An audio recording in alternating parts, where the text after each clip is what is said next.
श्री स्वामी समर्थ. मातम करण्याऐवजी कर्मविधानाकडे लक्ष द्या. माणूस आपल्या मोहापायी असंभाव्य व अलभ्य वस्तूंचीही इच्छा करतो, मग त्याचा परिणाम काहीही हो. याचप्रमाणे प्रत्येक माणूस आपल्या प्रिय आप्त मित्रासाठी शुभेच्छा व्यक्त करतो की तो सदा जिवंत राहावा, त्याचा कधी मृत्यूच होऊ नये, त्याला म्हातारपण येऊच नये. पण हे तेव्हाच संभवेल जेव्हा त्या आप्तमित्रांची कधी एखादे असे कर्म केलेच नसेल ज्याचे फळ रोग, म्हातारपण, मृत्यू इत्यादी रूपाने मिळते. अन्यथा माणसाची वरील शुभेच्छा अशक्यच आहे. तथापि मोहात रुतलेला माणूस कर्मविधानाचा विचार करीत नाही आणि साऱ्या सृष्टीच्या कार्याकडे लक्ष देत नाही. उलट त्याला वाटते की कशाही प्रकारे माझी इच्छा पूर्ण व्हावी, माझा प्रिय मरू नये. विचार करा, एक माता आपल्या पुत्रावरील ममतेमुळे म्हणते, आता माझ्या मुलाला शाळेत जायचे आहे, आता पाऊस न पडल्यास बरे होईल, कारण पावसात भिजून तो आजारी पडेल. त्यावेळी ती हा विचार करीत नाही की पाऊस न पडल्यास शेतीभाती होणार नाही आणि धान्य न पिकल्यास दुष्काळ पडेल. तसेच ती आपल्या व मुलाच्या कर्मलेखाच्या मेखेकडे व रेखेकडेही लक्ष देत नाही. तेव्हा जर मोहापायी माणसाच्या अशा प्रकारच्या इच्छा पूर्ण व्हावयास लागतील तर जगातील कोणतेही कार्य योग्यरित्या होऊ शकणार नाही.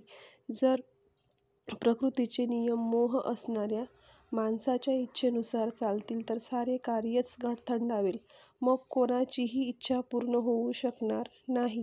एक माता माझा मुलगा मरू नये अशी इच्छा करते तर दुसरी माता मला मुलगा व्हावा अशी इच्छा करते.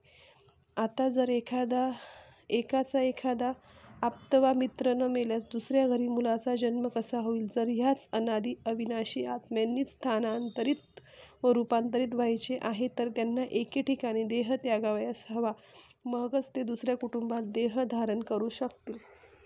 म्हणून एखाद्याचा मृत्यू झाल्यावर माणसाने कर्मविधानाकडे लक्ष द्यावे व विचार करावयास हवा की या जगात आत्म्यांचे येणे जाणे हे चालतच असते. जर माझ्या शरीरावरच माझा अधिकार नाही तर इतरांच्या बाबतीत मी अधिकाराने कसे म्हणू शकतो की त्यांचा देहांत होऊ नये? हे सारे नाटक तर एक नियती किंवा अनादि योजनेनुसार चालते आहे. तेव्हा येथे प्रत्येकाच्या दीर्घ आयुष्यासाठी शुभेच्छा जरूर करता येते, पण एखादी दुःखद घटना घडल्यावर शोक करणे अगदी व्यर्थ आहे, कारण तसे केल्यास कोणीही मृतक परत काही येत नाही. म्हणून या प्रिय आप्त व मित्रांचा मृत्यू हा माझ्यासाठी एक इशारा आहे असे मी मानावयास हवे व स्वतःही तयार राहावयास हवे. एकटेच तर जायचे आहे, म्हणून आता एकाकीपणा स्थिरावून जीवनाच्या उरलेल्या काळांचाही काळ महाकाळेश्वर असलेला शिव परमात्म्यास मी शरण जावयास हवे.